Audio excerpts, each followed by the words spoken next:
This video is sponsored by BuyMode shopping app. BuyMode e-shopping application is one of the best online shopping app now available on Play Store and App Store. Click below link and install application. Thank you.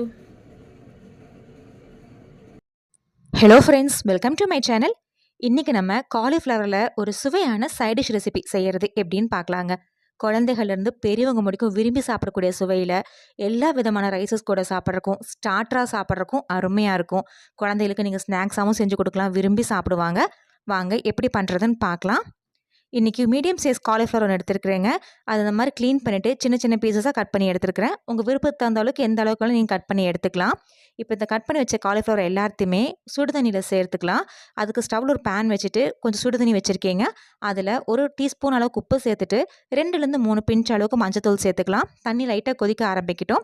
லைட்டாக bubbles வர ஆரம்பிக்கிற டைமில் இது கூட நான் ஏற்கனவே கழுவி clean பண்ணி வச்சுருந்த காலிஃப்ளவர் எல்லாத்தையும் சேர்த்துக்கலாங்க. தண்ணி லைட்டாக கொதிக்க ஆரம்பித்ததுக்கப்புறமா அந்த காலிஃப்ளவர் சேர்த்துக்கலாம். க்ளீன் பண்ணி வச்சுருந்த காலிஃப்ளவர் எல்லாத்தையும் சேர்த்து விட்டுட்டு லைட்டாக ஒரு டைம் கலந்து விட்டு மீடியம் ஃப்ளேமில் வச்சு ஒரு 3லேருந்து 5 நிமிஷம் அப்படியே ஒரு அரை பதத்துக்கு இந்த காலிஃப்ளவர் வெந்து வரணும். அந்தளவுக்கு நல்லா வேக வச்சு எடுத்துக்கலாம். இப்போ ஒரு 5 நிமிஷம் கழித்து பாருங்கள், காலிஃப்ளவர் நல்லா ஒரு அரை பதத்துக்கு நல்லா வெந்து வந்திருக்கு.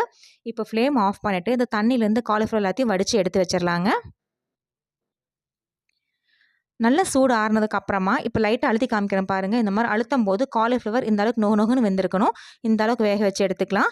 இப்போ இது ஓரமாக எடுத்து வச்சுருவோம். அடுத்ததான் ஸ்டவ்வில் ஒரு பேன் வச்சுருக்கீங்க. பேன் நல்லா சூடானதுக்கப்புறமா அதில் 1 ஸ்பூன்லேருந்து 2 ஸ்பூன் அளவுக்கு எண்ணெய் சேர்த்துக்கலாம். எண்ணெய் நல்லா சூடாகணும். எண்ணெய் சூடானதுக்கப்புறமா அதில் 1 டேபிள் ஸ்பூன் அளவுக்கு சோம்பு சேர்த்துக்கலாங்க. சோம்பு நல்லா பொரிஞ்சு வந்ததுக்கப்புறமா அது கூட ஒரு 15லேருந்து 20 சின்ன வெங்காயம் சேர்த்துக்கலாம்.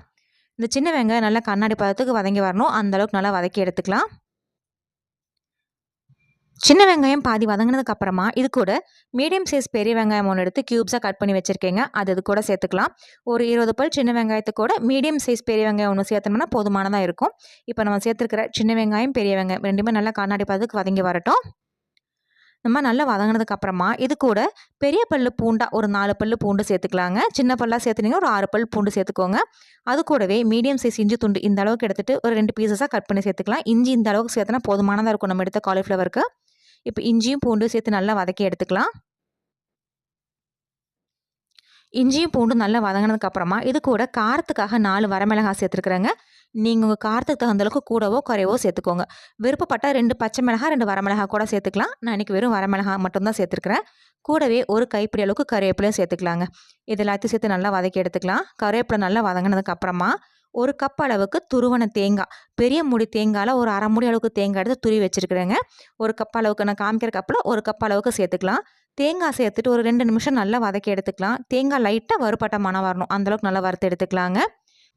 ஒரு 2 நிமிஷம் நல்லா வதக்கினதுக்கப்புறமா இது கூட எந்த கப்பில் தேங்காய் எடுத்தேனோ அதே கப்பில் 1 கப் அளவுக்கு